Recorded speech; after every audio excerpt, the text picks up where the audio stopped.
It's tough to say, but I can safely assume what could be running through your minds right now.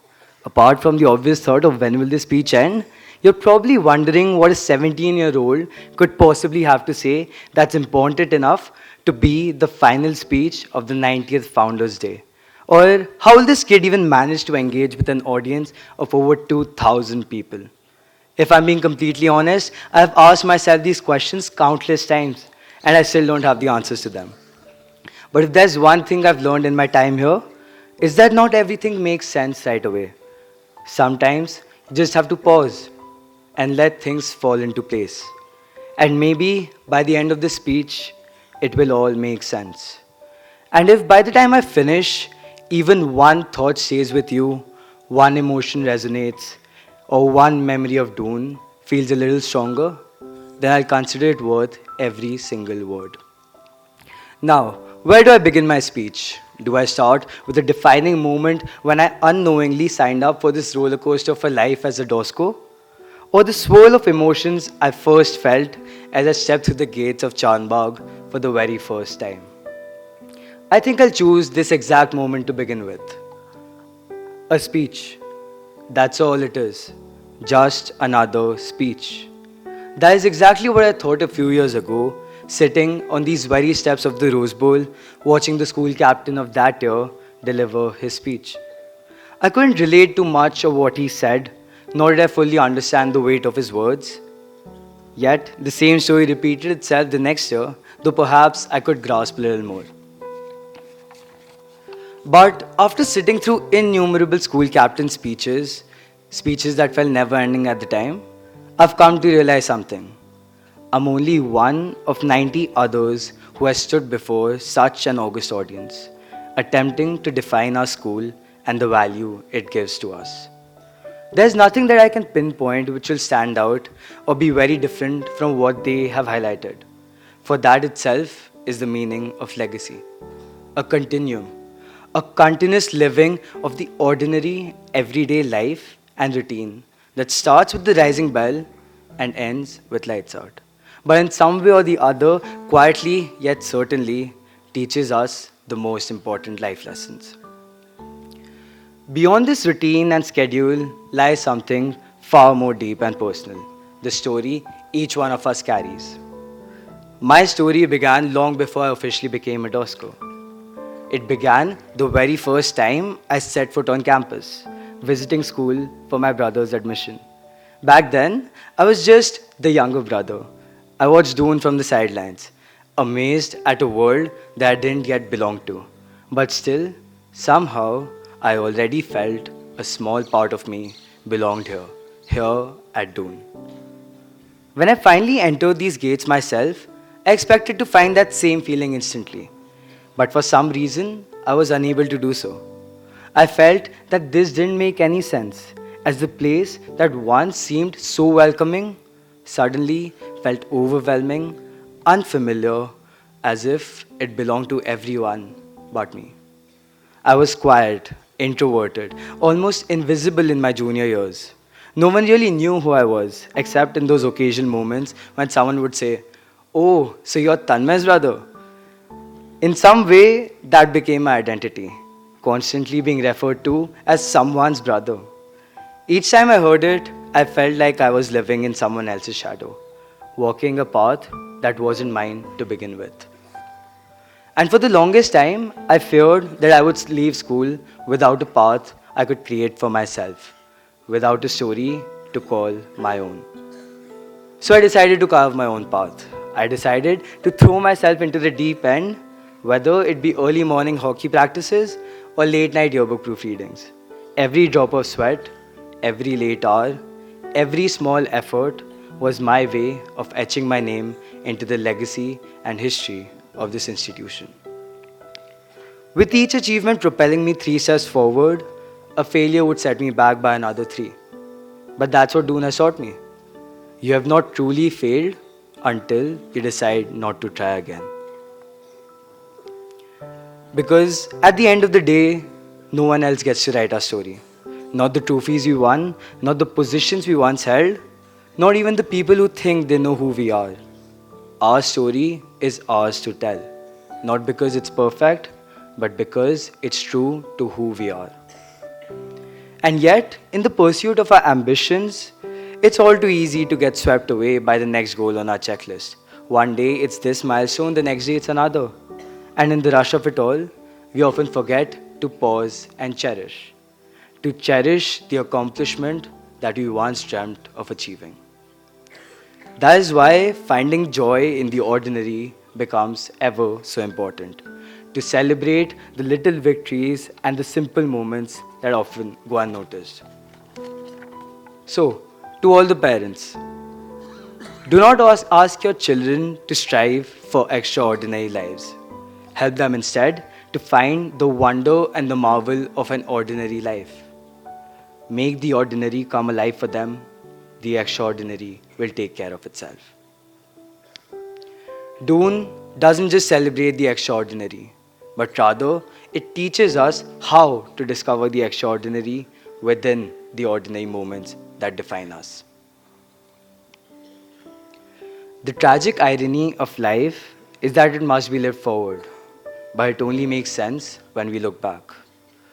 With the world changing faster than ever, people often wonder whether a school like Doon, one that is rooted in tradition and legacy, still has a place in today's era. Marks, awards, spirited grades, and college results. That is the unfortunate reality that our lives have started to revolve around. So then, why Doon? Why do we choose Doon out of all schools? After all, Doon does not typically boast of having stellar academic performances or college placements, not even the best social life as many of us would have liked to have. Some might say it's the name, but is that reason enough to sustain a legacy for over 90 years? I believe it is the unique process of Doon that sets it apart. A process that has evolved over the course of school's 90-year history, taking on different forms while staying true to its original purpose. The purpose to transform 11-year-olds from diverse backgrounds into leaders who stand tall yet remain grounded in character, ready to leave their mark wherever they go. Doon guides them, tests them, breaks them down, but then slowly, bit by bit, rebuilds and refines them into polished individuals with the ability to stand out in a crowd of many. Thus, as a predecessor put it best, a hallmark of a great institution would be one that is able to do justice to the values and traditions it was founded upon, while staying completely relevant within the evolving times we live in today.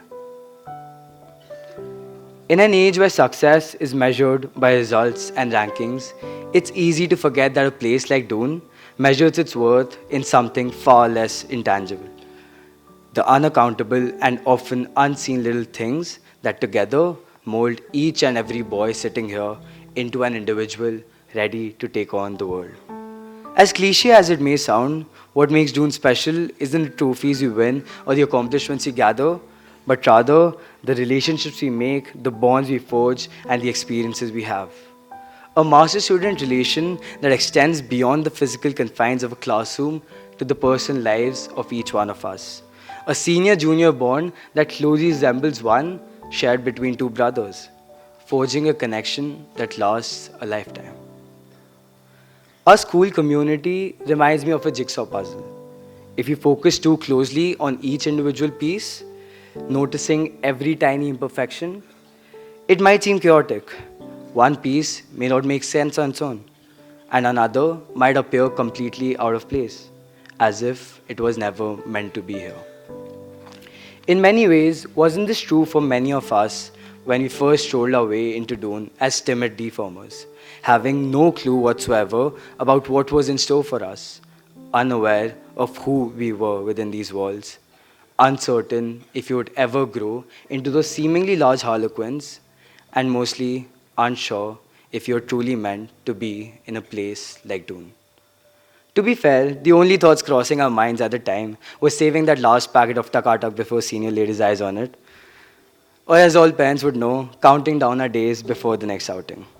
Let alone ever thinking about who we wanted to be once the time comes to step out of these walls.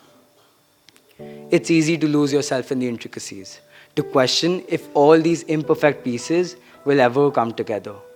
But as time passes and we begin to see the puzzle as one complete picture rather than 100 small pieces, something remarkable happens.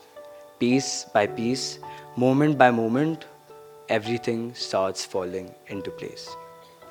From the trembling attempts of a D farmer trying out a new sport for an interhouse, to the silent struggle of a C farmer to fit in with the rest of his main house. From the B farmer helping out with the stage committee for the founders' play, to the A farmer walking a fine line between winter camp shenanigans and his first board exams. From the S farmer rediscovering a part of himself within scoping season, to the SC farmer getting hit face first with the reality of college apps, yet taking another 5-minute break to preach whatever gyan they have within them. It is a transformative journey of 6 whole years. Years in which our tutors, who perhaps know us better than we do, guide us forward. The house master who molds us into young men, the dame who eyes for us like our own mother. The bhaiyas who fix everything for us, from our shelves to our bad moods. But this journey could not have begun without our parents. Our parents who first placed this trust and belief in this unique process of Doon, pinning everything they had on their faith in this hallowed institution. Slowly, the puzzle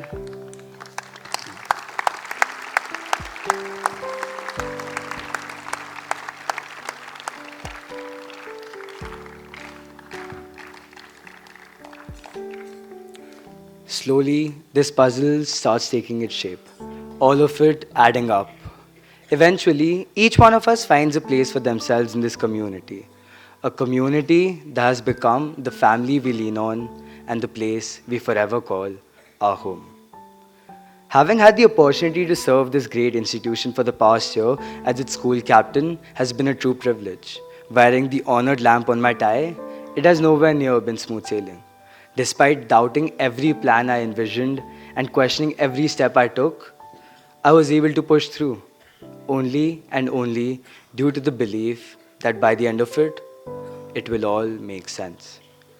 This year, our prefectural body's journey began with one goal that we had set in stone from our very first day in charge: to revive the essence of school that we all had envisioned from our juniors' days. Now, the $1,000,000 question remains: what is this essence of Doon that we hear a lot of Doskos and old boys talking about? Is it the nostalgia surrounding the old glory days of the past? Or is it the sentimental image of an idealistic place that we all seem to have painted in our collective imaginations? The answer to this question is not a simple one, but lies within each one of us. In my best attempt at answering this, I would describe it as the feeling of belonging to a place much bigger than ourselves. A feeling that we all have felt at some point or the other in our lives. But what is more important is to believe that we did belong at Doon.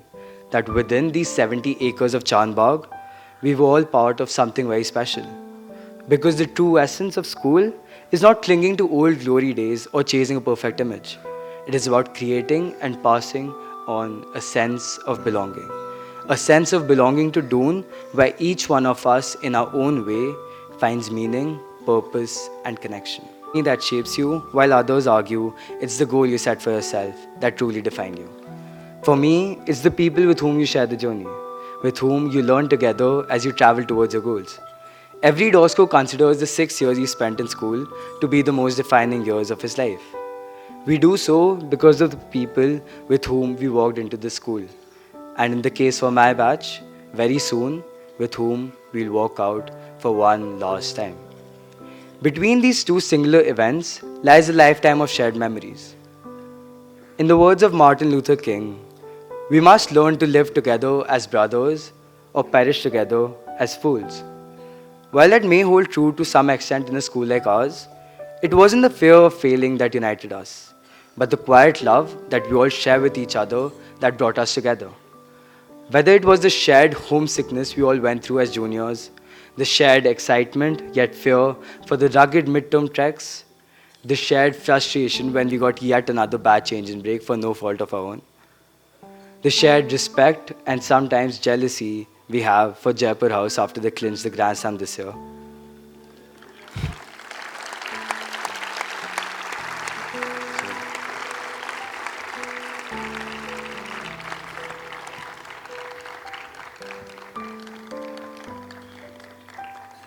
They shared fake confidence before approaching someone at socials, post which the shared heartbreak after being inevitably rejected by them. The shared nostalgia we all feel while looking back at our time in Dune. And finally, the shared feeling that soon this will all come to an end. As I reach the end of my speech and even the end of my journey in school, I often find myself reflecting on the journey our school has taken over the course of its last 90 years.